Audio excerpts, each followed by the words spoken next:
gagawa tayo ng pizza. May order. Ito, ang tinatawag na Cordar with the Judge. Cordar with the Judge. Lagyan natin ng sibuyas. Ganyan lang, tansa-tansa na lang. Lagyan natin ng green bell pepper. Lagyan natin ng mushroom. Tapos lagyan natin ng manok. Ayan, manok.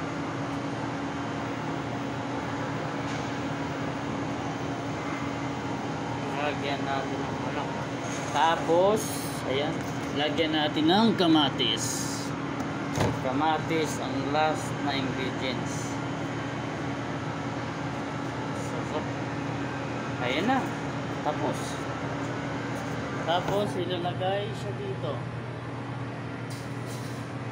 Bye bye.